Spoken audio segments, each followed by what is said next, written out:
Anxious and a little annoyed, I picked up my phone one more time. One more time, I thought to myself, I'm going to call this number one more time.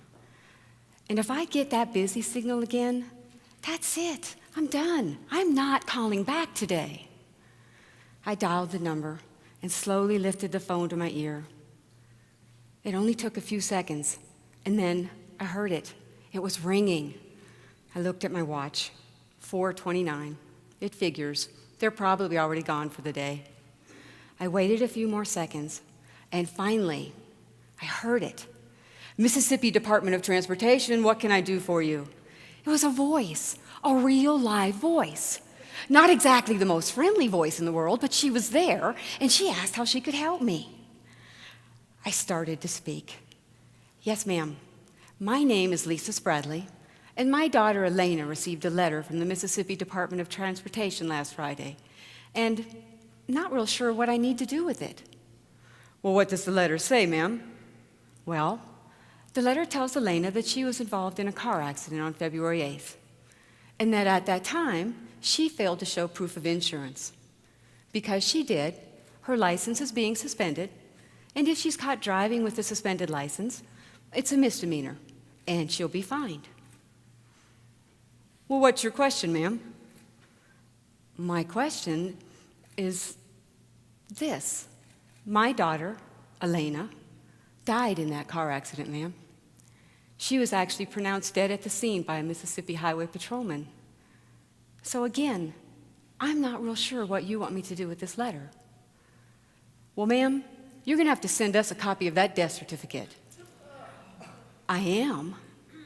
Well, why do you need that? Well, it's just what you're going to have to do, ma'am, and I'm sorry for your condolences. All right, thank you. I put the phone down. Damn it. Damn it. Damn it. Don't you hate it when you think of the perfect comeback after the conversation's over? And I had it. I knew exactly what to say to that woman and her stupid request for a copy of that certificate. I'm going to call her back. I'm going to call that woman back, and I'm going to tell her right now that the moment they catch my daughter driving without a license, send me that letter. And then I'll send them a copy of whatever they want. In retrospect, I think it's a very good thing that I didn't call this woman back, because what I actually owe her is a thank you. You see, if it weren't for her, I wouldn't be standing here today.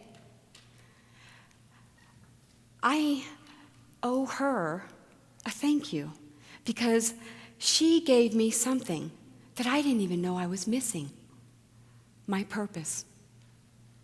Up until this point, I thought that my almost 20 years of experience gave me all the skills I needed to train front office teams on how to focus on the patient while still getting done all those daily tasks.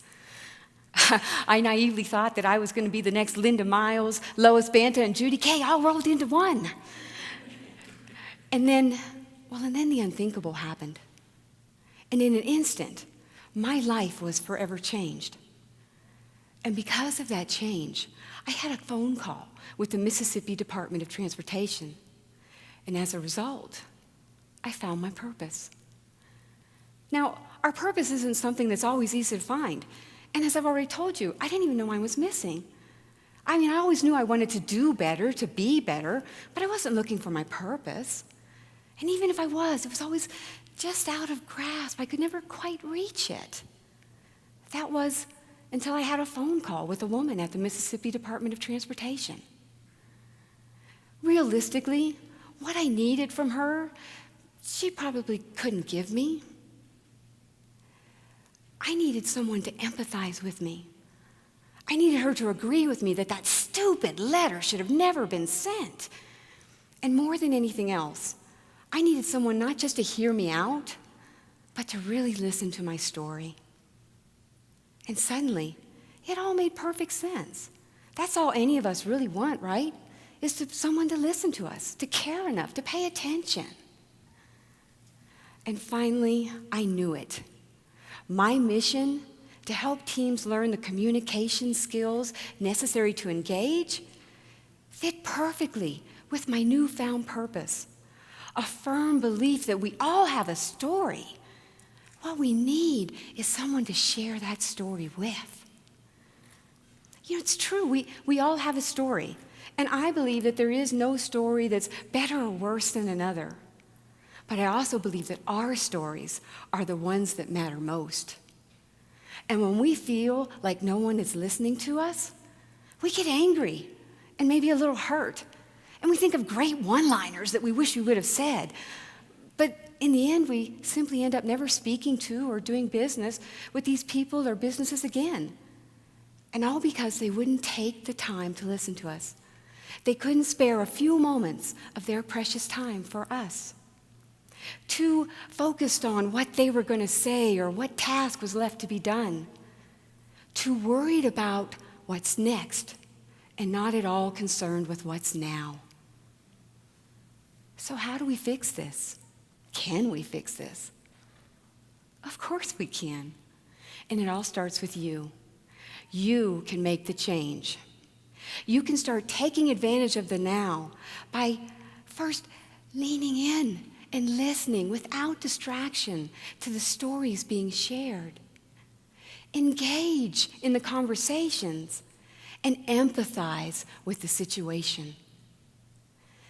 If you do this, following these simple steps, you would be the person that you would want listening to your story. Do these simple things and you will grow successful businesses. And more importantly, you'll build healthy relationships. Relationships are the cornerstone to any successful business. And our communication skills, well, they're the cement that's going to hold those stones, those relationships in place.